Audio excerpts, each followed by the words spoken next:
Kylie Jenner and Travis Scott remove $16 million Beverly Hills mansion listing after 2-year battle trying to sell this huge property. Rob Lowe slashes another $550,000 off of his Beverly Hills home. Ken Griffin sells Chicago penthouse at 44% loss. This is no joke, you guys. Celebrities and billionaires are not having the best of luck selling their mansions lately. Some of them are taking big losses, and in today's episode, we're going to try to get to the bottom of why. Whether you're trying to sell a $30 million house in Beverly Hills or a $30 million penthouse in Chicago, you're playing a high stakes game at these big price points. And even real estate mogul Barbara Corcoran from Shark Tank just issued a warning to these celebrities who are struggling to sell their homes, which we'll get into later in this video. Based on the comments section of a handful of my other videos, I know there's some of you guys out there who just love to see these rich people struggling, but I, for one,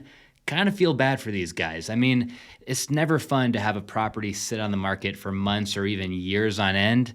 Trust me, I've been there. In today's episode, let's dive into some of the most recent stories highlighting celebrities either doing huge price drops or just flat out taking huge losses on their luxury properties. For our first story of the day, let's talk about Kylie Jenner and Travis Scott. These two originally listed their Beverly Hills home 2 years ago for $22 million. That's a lot of twos. And it still hasn't sold yet. This house seems to be everything that a couple like this would want. It's sitting on a private 1-acre lot at the end of a cul-de-sac with a private double-gated driveway. But reports are saying that it's unclear if Kylie and Travis ever even moved in here. For specs on this one, we've got 7 bedrooms, over 9,000 square feet of interior space. But look at this price history. So they originally bought the house in 2018 for $13.5 million. 2 years later, they listed it for sale in October 2022 for $21.9 million. You can see they dropped the price a bunch of times over the course of the last 2 years, and after getting all the way down to $15.995 million,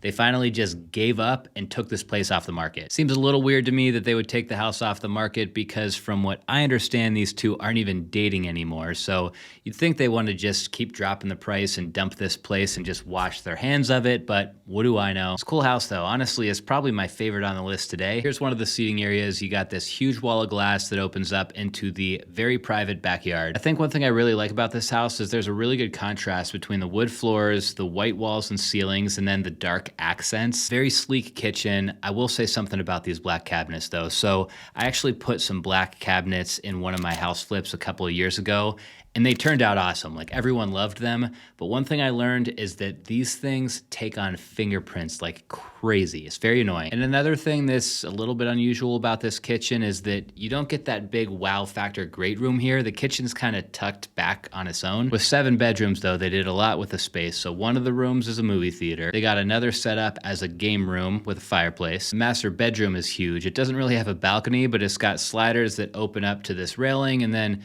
it even has its own little seating area up this flight of stairs. But yeah, overall, I mean, this is a great house. It's got really nice designer touches throughout. There's tons of natural light and sliders all over the place. There's a bunch of these balconies all over the property. To me, it just seems like a house that a lot of buyers would walk into and would just fall in love with. Like, it caters to a lot of different people because of the finishes that they chose in here. If you ask Realtor.com, they say it's unclear whether Jenner and Scott are taking it off the market to try to unload it in an off-market transaction, or if they've taken the house off the market to try to come up with some new tactic in selling it. Both of them have moved on though. Kylie moved into a monster $37 million compound in Beverly Hills, and Travis has got himself a $24 million futuristic mansion in Brentwood. So yeah, regardless of what happens with this Beverly Hills house of theirs, I think they'll be all right. Sticking with the Beverly Hills theme, let's talk about what's going on with Rob Lowe's house. He just slashed the price on this thing another $550,000. This one is located in Franklin Canyon.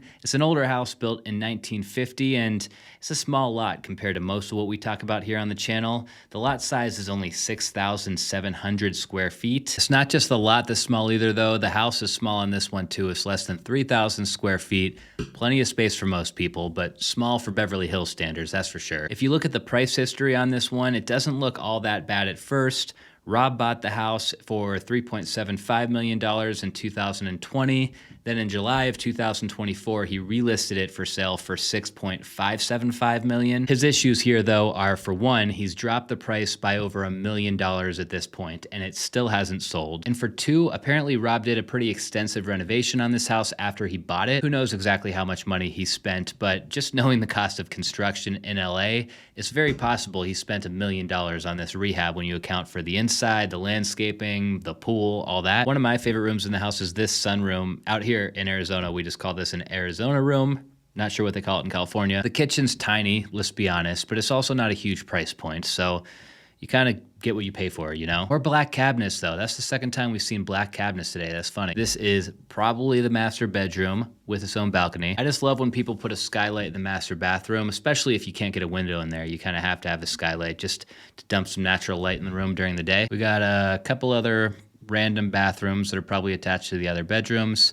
I'm gonna guess this one is the powder room. You gotta love the listing descriptions. The listing description on this thing says it has an open floor plan with soaring ceilings. I don't see anything about this floor plan that is open, and these ceilings are the opposite of soaring. It's a nice cozy house though, and it's a nice setting to be nestled into Franklin Canyon like this. My guess on this one, just a guess, is that this house isn't selling because it's targeting the wrong buyer pool based on the location. This is the type of house, to me, that's gonna end up selling to maybe a family. This is almost more of a starter home for LA standards. But the issue is that I think this house is sitting more in one of those locations that caters more to those single celebrities or just those types of buyers who are looking for something a little bit more flashy. All right, next let's talk about Ken Griffin, probably one of the most famous residential property owners in the world.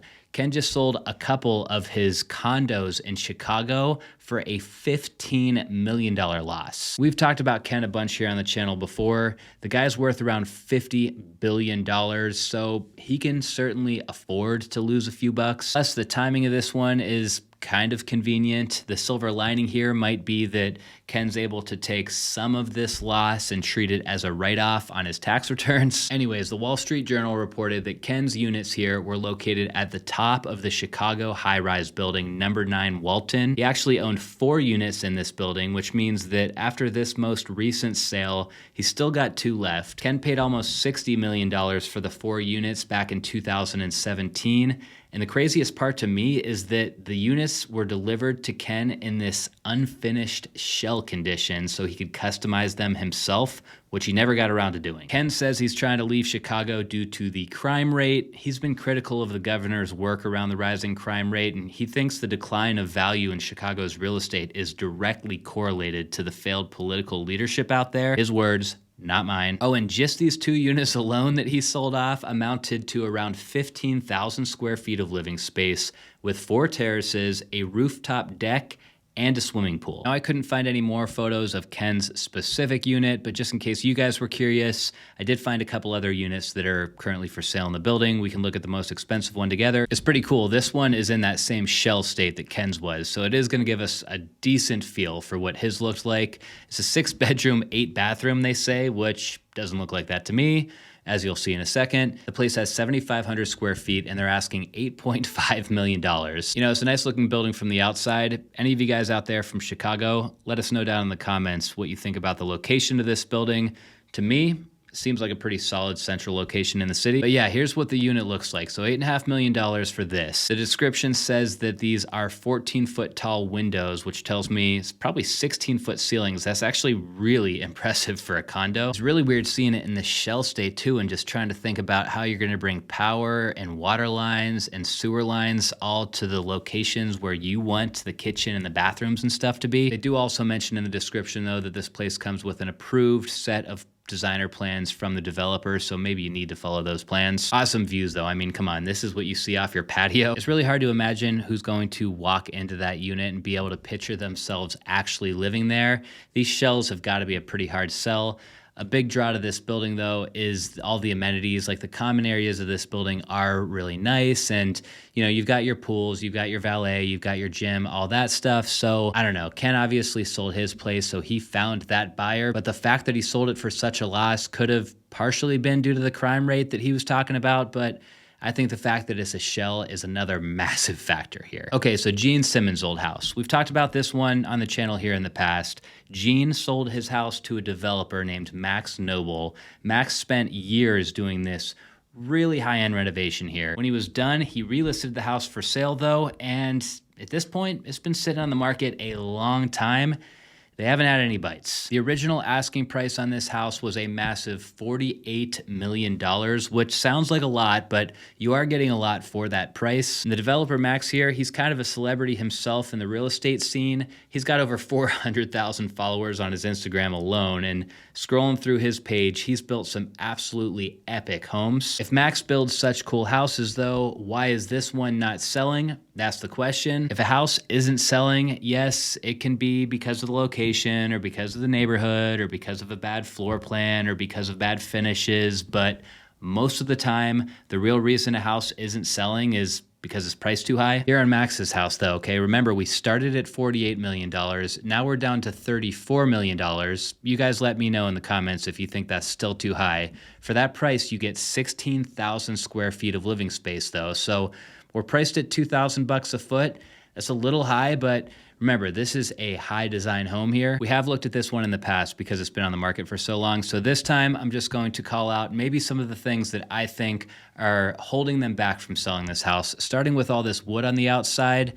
I know wood does a little bit better in California, but to me, when I see a bunch of wood on a house like this, the first thing I'm thinking is that gonna be a bit of a maintenance nightmare? Maybe. Inside, as with a lot of Max Noble's houses, he has a lot of these funky statues, which I personally think are pretty cool, but they might deter a lot of buyers, like this statue behind the glass and all these ones on the shelves. See, there's another one. The Kaz statue is so cool. I'd love to have that in my house, but I would venture to guess that at least half the buyers out there would not want a Kaz statue as the centerpiece of their home. Speaking of maintenance, yeah, you're gonna have maintenance with the wood on the outside. You're gonna have a lot of maintenance too with the wood all throughout the inside of this house, especially the stuff on the walls that's gonna get some fingerprints on it over time. This is the type of picture right here that is going to get your house in an Enes video. It's gonna get your house on the cover of Architectural Digest, but is a buyer gonna be able to actually picture being cozy and living their life here? He just seriously goes all out though. It's impressive. Like, look at the casing around this door. Look at this like metal fluted detail around the staircase. And how about the sink in the powder room? Like, this is